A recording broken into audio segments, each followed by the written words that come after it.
नमस्कार प्रिय दर्शकों। क्या आपने कभी वो ध्वनि सुनी है जो सुनाई नहीं देती? क्या आपने कभी महसूस किया है कि मौन के भीतर भी कुछ गूंज रहा है, कोई अदृश्य अनकही लय? शास्त्र कहते हैं कि सृष्टि की शुरुआत एक ध्वनि से हुई थी, उस आदिम नाद से जिसने ब्रह्मांड को जन्म दिया। लेकिन क्या वो ध्वनि अब भी हमारे भीतर मौजूद है? क्या वो नाद आज भी हमारे अस्तित्व में कहीं ना कहीं स्पंदित हो रहा है? नाद योग एक ऐसा रहस्य जो शब्दों से शुरू होता है लेकिन मौन में जाकर समाप्त होता है। यह कोई साधारण साधना नहीं, बल्कि आत्मा की सबसे सूक्ष्म यात्रा है।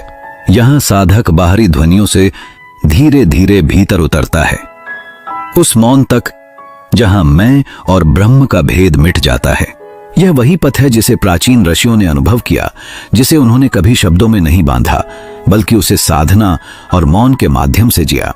आज हम उसी मार्ग पर चलने जा रहे हैं, नाद योग की उस दिव्य यात्रा पर जहां हर ध्वनि हमें हमारे मौलिक सत्य की ओर ले जाती है। एक ऐसी यात्रा जहां सुनने वाला, जो सुना जा रहा है, और स्वयं ध्वनि तीनों एक हो जाते हैं। मनुष्य के भीतर छिपे अनंत रहस्यों को जागृत करने का एक अद्भुत मार्ग है नाद योग। यह साधना हमें ध्वनि और चेतना के गहरे संबंध का अनुभव कराती है। नाद अर्थात ध्वनि और योग अर्थात एकत्व। जब ध्वनि की सूक्ष्म तरंगों के साथ साधक का मन और आत्मा एक हो जाते हैं, तो भीतर की चुप्पी में दिव्य चेतना का उदय होता है।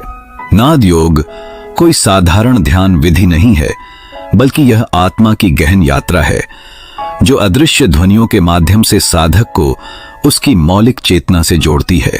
प्राचीन काल से ऋषि मुनियों ने माना है कि संपूर्ण ब्रह्मांड नाद से उत्पन्न हुआ है, एक ऐसी ध्वनि जो बिना किसी वाणी के सृष्टि के हर कण में स्पंदित हो रही है।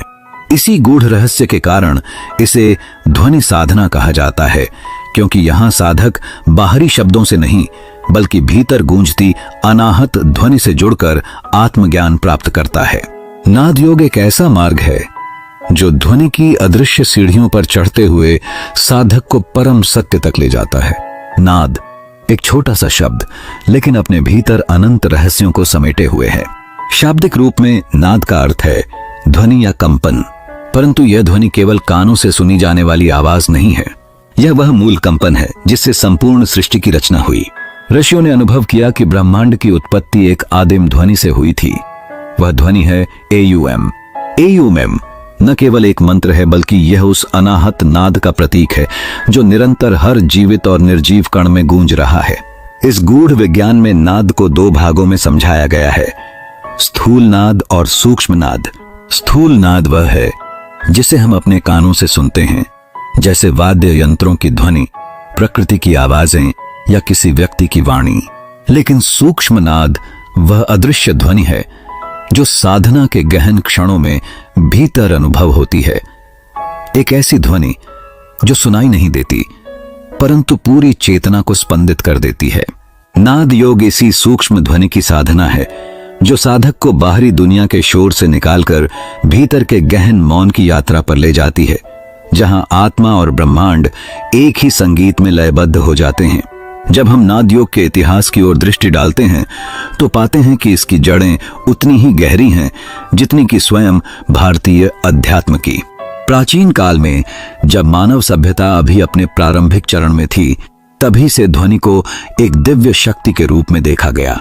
हमारे ऋषि मुनियों ने ध्यान, साधना और तपस्या के माध्यम से अनुभव किया कि संपूर्ण ब्रह्मांड की उत्पत्ति एक अदृश्य ध्वनि तरंग से हुई है। इस ध्वनि को वे नाद कहते थे।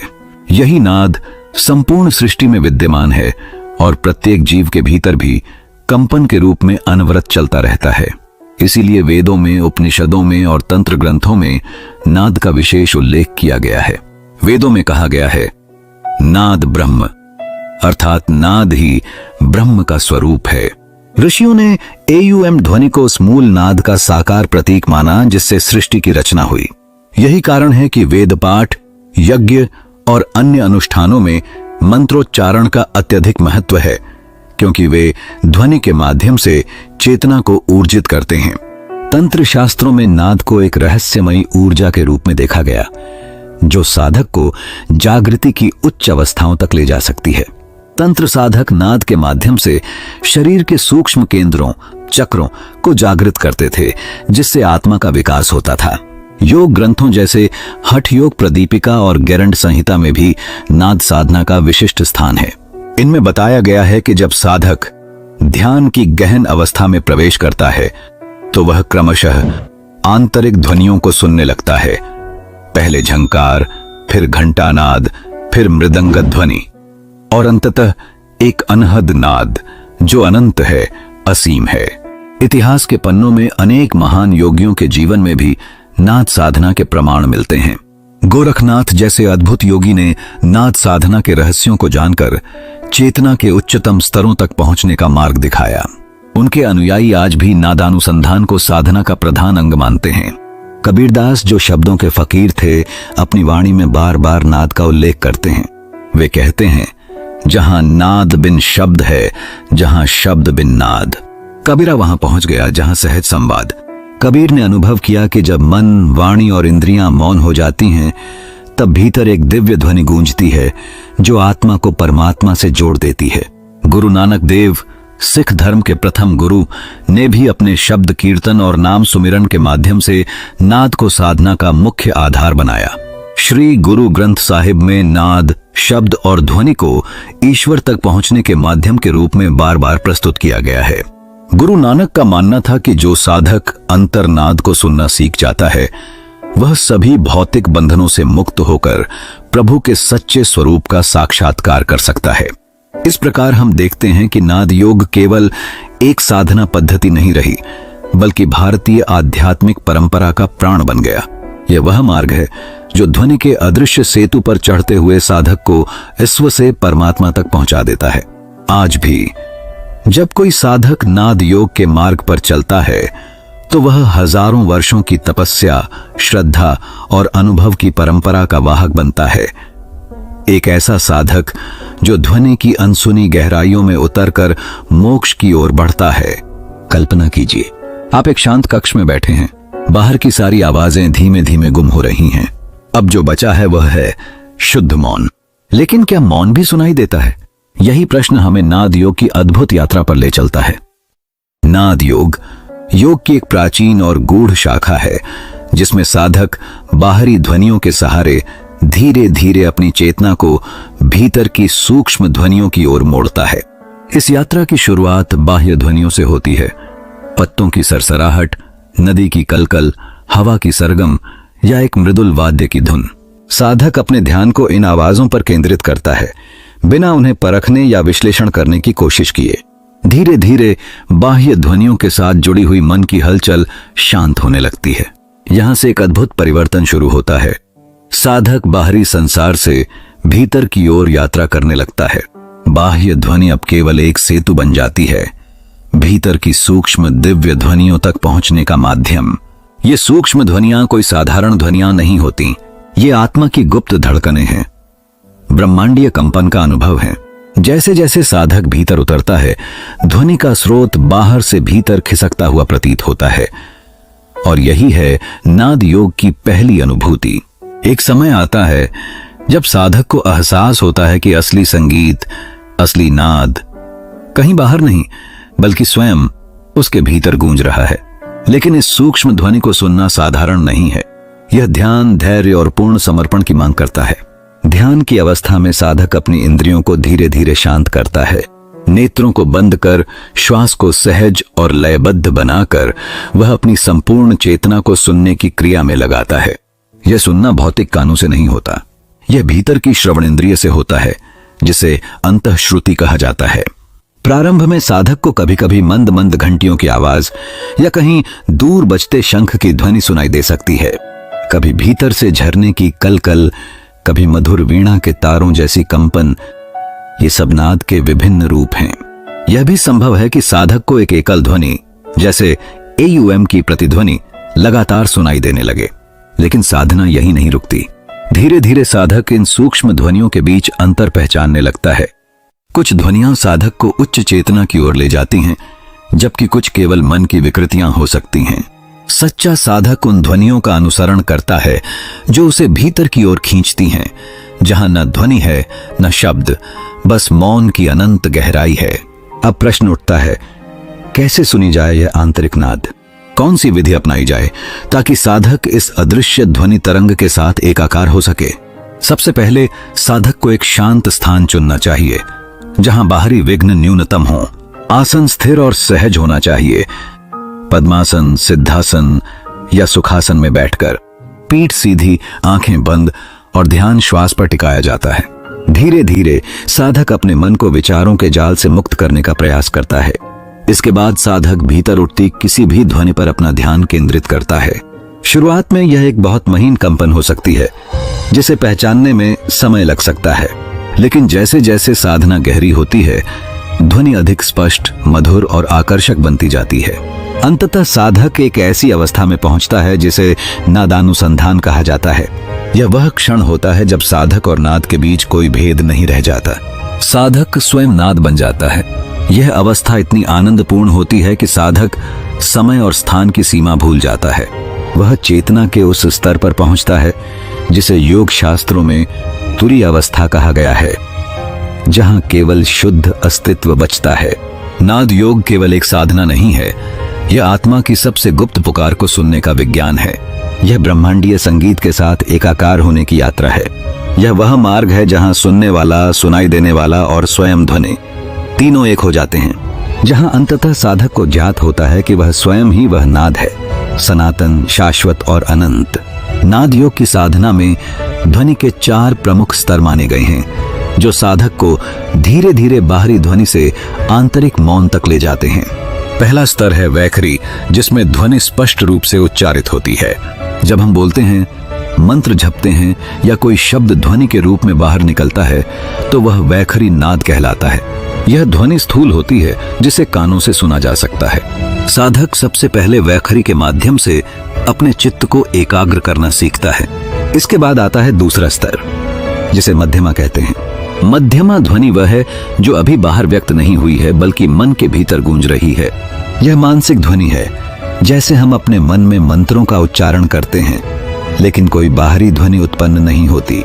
मध्यमा का अभ्यास साधक को आंतरिक ध्यान में स्थिरता प्रदान करता है। तीसरा स्तर है पश्यंती, जो देखी जाने वाली ध्वनि है। यहाँ ध्वनि शब्दों और विचारों के रूप में नहीं रहती, बल्कि एक सूक्ष्म प्रतीकात्मक रूप धारण कर लेती है। साधक इस अवस्था में ध्वनि को अंतर्दृष्टि से अनुभव करता है। यहाँ ध्वनि और चेतना का भेद मिटने लगता है और साधक को दिव्य अनुभव होने लगते हैं। अंततः नाद योग की यात्रा का चरम बिंदु है परा, जो मौन की अवस्था है। परानाद कोई स्थूल या मानसिक ध्वनि नहीं है, बल्कि वह परम मौन है, जिसमें साधक स्वयं को शुद्ध चेतना के रूप में अनुभव करता है। यह वह स्थिति है जहां ध्वनि का अंतिम स्रोत प्रकट होता है और साधक का व्यक्तिगत अस्तित्व ब्रह्मांडीय अस्तित्व में विलीन हो जाता है। नाद योग के ये 4 स्तर साधक को धीरे धीरे बाह्य संसार से भीतर के दिव्य स्रोत की ओर ले जाते हैं। नाद योग में ध्वनि को केवल श्रवणीय ध्वनि नहीं माना जाता, बल्कि उसे चेतना को जागृत करने का एक शक्तिशाली माध्यम समझा जाता है। ध्वनि के सूक्ष्म कंपन हमारे भीतर के गहरे स्तरों को स्पर्श करते हैं और सोई हुई चेतना को धीरे धीरे जागृत करते हैं। जब साधक ध्यान पूर्वक ध्वनि के कंपन को सुनता है और उसमें एकाग्र होता है, तो उसके भीतर चेतना का प्रकाश फैलने लगता है। प्रारंभ में ये कंपन बाह्य ध्वनियों के माध्यम से अनुभव होते हैं, लेकिन साधना के गहरे स्तरों पर साधक अपने भीतर स्वतः उत्पन्न होने वाली सूक्ष्म ध्वनियों को सुनने लगता है, जो आत्मा के गहन रहस्यों को उद्घाटित करती हैं। जब साधक आंतरिक नाद के साथ पूर्णतः लयबद्ध हो जाता है, तो वह अपने स्थूल शरीर, विचारों और भावनाओं से परे जाकर आत्मा के शुद्ध बोध में प्रवेश करता है। इस अवस्था में साधक को यह अनुभव होता है कि वह केवल शरीर या मन नहीं है, बल्कि वह शुद्ध चेतना है, अजर, अमर और अनंत। नाद योग साधना का चरम अनुभव अद्वैत की अनुभूति है, जहां साधक का मैं भाव लुप्त हो जाता है और वह ब्रह्म के साथ एकत्व का अनुभव करता है। वहां साधक को यह प्रत्यक्ष बोध होता है कि मैं और ब्रह्म अलग नहीं हैं, बल्कि एक ही सार्वभौमिक सत्ता के 2 रूप हैं। ध्वनि के माध्यम से चेतना की यह यात्रा साधक को आत्मज्ञान, मोक्ष और अनंत शांति की ओर ले जाती है। नाद योग साधना के अनेक लाभ हैं जो साधक के संपूर्ण व्यक्तित्व और चेतना को गहराई से प्रभावित करते हैं। सबसे पहला और प्रमुख लाभ है मानसिक शांति और भावनात्मक संतुलन। जब साधक ध्वनि के सूक्ष्म कंपन में एकाग्र होता है तो मन की चंचलता स्वतः शांत होने लगती है। विचारों का कोलाहल धीरे धीरे कम होता है और साधक एक गहन स्थिरता का अनुभव करने लगता है। नकारात्मक भावनाएं जैसे क्रोध, भय, चिंता और दुख ध्वनि साधना के प्रभाव से शनैः शनैः क्षीण हो जाती हैं, जिससे जीवन में सहज संतुलन और सकारात्मक ऊर्जा का संचार होता है। नाद योग ध्यान की गहराई में सहज प्रवेश का मार्ग भी प्रदान करता है। साधारण ध्यान में जहां मन को नियंत्रित करना कठिन होता है, वहीं नाद योग में साधक ध्वनि के सहज प्रवाह के साथ भीतर उतरता चला जाता है। बाह्य ध्वनि से आरंभ कर वह सूक्ष्म आंतरिक ध्वनियों तक पहुंचता है, जिससे ध्यान की अवस्था स्वाभाविक और गहन बन जाती है। यह साधना साधक की अंतर्दृष्टि को प्रखर बनाती है और भीतर छुपी चेतना की शक्तियों का जागरण करती है। साधक की सूक्ष्म इंद्रियां जागृत होती हैं और वह अपने भीतर के दिव्य स्रोत से जुड़ने लगता है। अंततः नाद योग साधक को समाधि की अवस्था की ओर अग्रसर करता है। निरंतर अभ्यास से जब साधक परानाद, मौन की परम ध्वनि में लीन होता है तो उसका अहंकार विलीन होने लगता है। वहां वह अनुभव करता है कि समय, स्थान और देह की सीमाएं केवल माया हैं। इस अवस्था में साधक ब्रह्मांडीय चेतना में एकाकार हो जाता है, जहां केवल शुद्ध अस्तित्व, आनंद और शांति का अनंत प्रवाह होता है। इस प्रकार नाद योग न केवल मानसिक और शारीरिक कल्याण का साधन है, बल्कि परम आत्म साक्षात्कार का भी सशक्त मार्ग है। नाद योग की साधना सदियों से एक गुप्त परंपरा के रूप में संरक्षित रही है। इसका कारण है कि यह साधना केवल बाह्य अभ्यास नहीं, बल्कि गहन आंतरिक यात्रा है, जिसे सतर्कता, गोपनीयता और आंतरिक अनुशासन के साथ साधा जाता है। नाद योग में साधक को बाहरी दिखावे या प्रदर्शन से दूर रहकर एकांत और मौन में अपने भीतर के सूक्ष्म अनुभवों को संजोकर चलना होता है। यह साधना इतनी नाजुक और गहरी होती है कि यदि इसे बिना तैयारी या सही मार्गदर्शन के किया जाए तो साधक भ्रमित हो सकता है। इसलिए नाद साधना का मूल मंत्र है साधना की गोपनीयता बनाए रखना और अपने भीतर जागते हर अनुभव को श्रद्धा के साथ संजोना। इस गहन साधना पथ पर योग्य गुरु का मार्गदर्शन अनिवार्य होता है। नाद योग कोई साधारण अभ्यास नहीं है जिसे पुस्तकों या सामान्य ज्ञान से सीखा जा सके। इसमें अनेक सूक्ष्म अवस्थाएं आती हैं, अनेक मानसिक और आध्यात्मिक चुनौतियां सामने आती हैं, जिनका समाधान केवल एक अनुभवी गुरु ही कर सकता है। गुरु साधक को सही दिशा दिखाते हैं, चेतावनी देते हैं जब वह भटकने लगे और भीतर के सूक्ष्म अनुभवों को समझने और स्थिर करने में सहायता करते हैं। गुरु बिना बोले भी साधक के भीतर ध्वनि की यात्रा को जागृत कर सकते हैं, क्योंकि गुरु स्वयं नाद में स्थित होते हैं। नाद योग की साधना में धैर्य, निष्ठा और समर्पण की भूमिका सबसे महत्वपूर्ण है। ध्वनि के सूक्ष्म रहस्य तत्काल प्रकट नहीं होते। इसके लिए साधक को समय की कसौटी पर खरा उतरना होता है। साधना के प्रारंभिक चरणों में जब साधक को स्पष्ट परिणाम नहीं दिखते, तब धैर्य ही उसे आगे बढ़ाता है। निष्ठा उसे साधना के प्रति अडिग बनाए रखती है और पूर्ण समर्पण से वह अपने अहंकार को छोड़कर नाद में विलीन होने लगता है। केवल वही साधक इस रहस्यमय पथ पर सफलता प्राप्त कर सकता है जो अपनी साधना को पूर्ण प्रेम, श्रद्धा और निर्बाध समर्पण के साथ करता है। नाद योग का गुप्त रहस्य उन्हीं के लिए प्रकट होता है जो धैर्य और श्रद्धा के साथ अपने भीतर की ध्वनि को सुनने का साहस रखते हैं। नाद योग में प्रयोग होने वाली ध्वनियां साधक की चेतना को जागृत करने और उसे उच्चतर आध्यात्मिक अवस्थाओं में ले जाने के लिए विशेष रूप से चुनी जाती हैं। सबसे पहले बीज मंत्रों का उल्लेख आता है। ये छोटे लेकिन अत्यंत शक्तिशाली ध्वनिक सूत्र होते हैं। बीज मंत्र जैसे एयुएम, ह्रीं, श्रीं, क्लीं आदि साधक के भीतर विशिष्ट ऊर्जा केंद्रों, चक्रों को सक्रिय करते हैं और उसकी चेतना को उच्च कंपन पर ले जाते हैं। बीज मंत्र ध्वनि के सूक्ष्म स्तर पर कार्य करते हैं और साधक के भीतर कंपन की ऐसी लहर उत्पन्न करते हैं जो उसे अंतर्मुखी बनाती है। नाद योग में इन बीज मंत्रों का जप न केवल वाचिक बोले जाने वाला होता है, बल्कि धीरे धीरे मानसिक जप में परिवर्तित होता है। जहां शब्दों से परे जाकर केवल उनकी ध्वनि ऊर्जा का अनुभव होता है। स्वर साधना और रागों का भी नाद योग में विशेष स्थान है।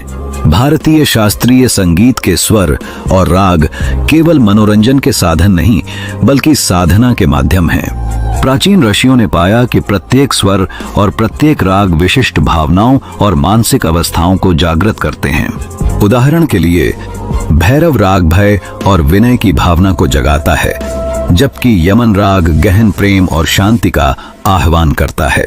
नाद योगी इन रागों का प्रयोग अपने भीतर की विशिष्ट भावनाओं को शुद्ध करने और चेतना को ऊर्ध्वगामी बनाने के लिए करते हैं।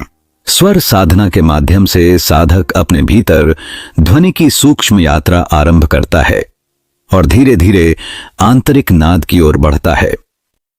लेकिन नाद योग की अंतिम और सर्वोच्च साधना मौन साइलेंस है। जब साधक बीज मंत्रों, स्वरों और रागों की यात्रा से गुजर चुका होता है, तब उसे वास्तविक ध्वनि का बोध होता है। वह ध्वनि जो सुनाई नहीं देती, जो केवल अनुभव की जाती है, इसे परानाद कहा जाता है। मौन में प्रवेश करना नाद योग की चरम अवस्था है, जहां साधक सभी बाहरी और आंतरिक ध्वनियों का अतिक्रमण कर ब्रह्मांडीय मौन के साथ एकात्म हो जाता है। यही मौन वास्तविक ध्वनि है, जहां मैं और ब्रह्म के बीच कोई भेद नहीं रह जाता। नाद योग में मौन को साधना स्वयं को शून्य में विलीन कर देने की अंतिम कला है, और यही साधना साधक को परम सत्य की अनुभूति कराती है। नाद योग वास्तव में ध्वनि से मौन तक की एक गहन, सूक्ष्म और दिव्य यात्रा है। यह साधना हमें बताती है कि ध्वनि केवल बाहरी जगत की अनुभूति नहीं है, बल्कि चेतना के भीतर गूंजती एक जीवित वास्तविकता है। नाद योग के माध्यम से साधक बाह्य ध्वनियों से आरंभ करके अंततः उस परम मौन तक पहुंचता है, जो समस्त सृष्टि का मूल स्रोत है। इस यात्रा में ध्वनि साधन बनती है और मौन लक्ष्य, एक ऐसा मौन जो निःशब्द होते हुए भी अनंत ऊर्जा और चेतना से परिपूर्ण होता है। नाद योग को आत्मा के अनुभव की सर्वोच्च विधि कहा जा सकता है। जहां अन्य साधनाएं मन और इंद्रियों के संयम पर केंद्रित रहती हैं, वहीं नाद योग सीधे चेतना के मूल स्वभाव को स्पर्श करता है। यह साधना हमें भीतर से सुनना सिखाती है, उस सूक्ष्म नाद को जो हमारे अस्तित्व की गहराइयों में अनवरत प्रवाहित हो रहा है। जब साधक इस आंतरिक नाद में लयबद्ध होता है, तो वह स्वयं को, अपने शुद्ध अस्तित्व को पहचानने लगता है। उसे यह बोध होता है कि वह केवल शरीर या मन नहीं है, बल्कि उस अपरिमेय ब्रह्म चेतना का अंश है, जो नाद के रूप में निरंतर स्पंदित हो रही है। हर साधक के भीतर एक अमृत नाद विद्यमान है, वह दिव्य ध्वनि जो जन्म जन्मांतर से हमारी आत्मा में गूंज रही है। नाद योग का मार्ग हमें इसी अमृत नाद का साक्षात्कार कराता है। जब साधक अपने भीतर के इस दिव्य नाद को पहचान लेता है, तो उसे भौतिक और आध्यात्मिक दोनों ही स्तरों पर पूर्णता का अनुभव होता है। वह जान लेता है कि सच्चा सुख, सच्ची शांति और सच्चा अस्तित्व इसी नाद के अनुभव में निहित है। इस प्रकार नाद योग केवल एक साधना नहीं, बल्कि चेतना के पूर्ण जागरण और ब्रह्म के साथ एकत्व की यात्रा है। ध्वनि से मौन और मौन से अनंत की ओर। नाद योग कोई विचार नहीं, कोई कल्पना नहीं, यह एक जीवंत अनुभव है, जिसे केवल भीतर उतरकर ही जाना जा सकता है। जब साधक ध्वनि से मौन और मौन से अनंत तक की यात्रा पूरी करता है, तब उसे केवल ज्ञान नहीं, बोध होता है। वह जान जाता है कि वह स्वयं ही वह दिव्य नाद है, सनातन, शाश्वत और अनंत। अगर इस वीडियो ने आपके भीतर कुछ गूंजाया है, कोई प्रश्न, कोई अनुभव या केवल एक शांत लहर, तो यह यात्रा अब शुरू हो चुकी है। इसे यहीं न रोकिए। हमारे चैनल को सब्सक्राइब कीजिए, ताकि हम आगे भी ऐसी ही दिव्य साधनाओं, रहस्यमयी ध्यान यात्राओं और आत्मिक अनुभवों से आपको धीरे साधक अपने मन को विचारों के जाल से मुक्त करने का प्रयास करता है। इसके बाद साधक भीतर उठती किसी भी ध्वनि पर अपना ध्यान केंद्रित करता है। शुरुआत में यह एक बहुत महीन कंपन हो सकती है, जिसे पहचानने में समय लग सकता है, लेकिन जैसे जैसे साधना गहरी होती है, ध्वनि अधिक स्पष्ट, मधुर और आकर्षक बनती जाती है। अंततः साधक एक ऐसी अवस्था में पहुंचता है जिसे नादानुसंधान कहा जाता है। यह वह क्षण होता है जब साधक और नाद के बीच कोई भेद नहीं रह जाता। साधक स्वयं नाद बन जाता है। यह अवस्था इतनी आनंदपूर्ण होती है कि साधक समय और स्थान की सीमा भूल जाता है। वह चेतना के उस स्तर पर पहुंचता है जिसे योग शास्त्रों में तुरीय अवस्था कहा गया है, जहां केवल शुद्ध अस्तित्व बचता है। नाद योग केवल एक साधना नहीं है, यह आत्मा की सबसे गुप्त पुकार को सुनने का विज्ञान है। यह ब्रह्मांडीय संगीत के साथ एकाकार होने की यात्रा है। यह वह मार्ग है जहां सुनने वाला, सुनाई देने वाला और स्वयं ध्वनि तीनों एक हो जाते हैं, जहां अंततः साधक को ज्ञात होता है कि वह स्वयं ही वह नाद है, सनातन, शाश्वत और अनंत। नाद योग की साधना में ध्वनि के 4 प्रमुख स्तर माने गए हैं, जो साधक को धीरे धीरे बाहरी ध्वनि से आंतरिक मौन तक ले जाते हैं। पहला स्तर है वैखरी, जिसमें ध्वनि स्पष्ट रूप से उच्चारित होती है। जब हम बोलते हैं, मंत्र जपते हैं या कोई शब्द ध्वनि के रूप में बाहर निकलता है तो वह वैखरी नाद कहलाता है। यह ध्वनि स्थूल होती है जिसे कानों से सुना जा सकता है। साधक सबसे पहले वैखरी के माध्यम से अपने चित्त को एकाग्र करना सीखता है। इसके बाद आता है दूसरा स्तर, जिसे मध्यमा कहते हैं। मध्यमा ध्वनि वह है जो अभी बाहर व्यक्त नहीं हुई है, बल्कि मन के भीतर गूंज रही है। यह मानसिक ध्वनि है, जैसे हम अपने मन में मंत्रों का उच्चारण करते हैं, लेकिन कोई बाहरी ध्वनि उत्पन्न नहीं होती। मध्यमा का अभ्यास साधक को आंतरिक ध्यान में स्थिरता प्रदान करता है। तीसरा स्तर है पश्यंती, जो देखी जाने वाली ध्वनि है। यहाँ ध्वनि शब्दों और विचारों के रूप में नहीं रहती, बल्कि एक सूक्ष्म प्रतीकात्मक रूप धारण कर लेती है। साधक इस अवस्था में ध्वनि को अंतर्दृष्टि से अनुभव करता है। यहाँ ध्वनि और चेतना का भेद मिटने लगता है और साधक को दिव्य अनुभव होने लगते हैं। अंततः नाद योग की यात्रा का चरम बिंदु है परा, जो मौन की अवस्था है। परानाद कोई स्थूल या मानसिक ध्वनि नहीं है, बल्कि वह परम मौन है, जिसमें साधक स्वयं को शुद्ध चेतना के रूप में अनुभव करता है। यह वह स्थिति है जहां ध्वनि का अंतिम स्रोत प्रकट होता है और साधक का व्यक्तिगत अस्तित्व ब्रह्मांडीय अस्तित्व में विलीन हो जाता है। नाद योग के ये 4 स्तर साधक को धीरे धीरे बाह्य संसार से भीतर के दिव्य स्रोत की ओर ले जाते हैं। नाद योग में ध्वनि को केवल श्रवणीय ध्वनि नहीं माना जाता, बल्कि उसे चेतना को जागृत करने का एक शक्तिशाली माध्यम समझा जाता है। ध्वनि के सूक्ष्म कंपन हमारे भीतर के गहरे स्तरों को स्पर्श करते हैं और सोई हुई चेतना को धीरे धीरे जागृत करते हैं। जब साधक ध्यान पूर्वक ध्वनि के कंपन को सुनता है और उसमें एकाग्र होता है, तो उसके भीतर चेतना का प्रकाश फैलने लगता है।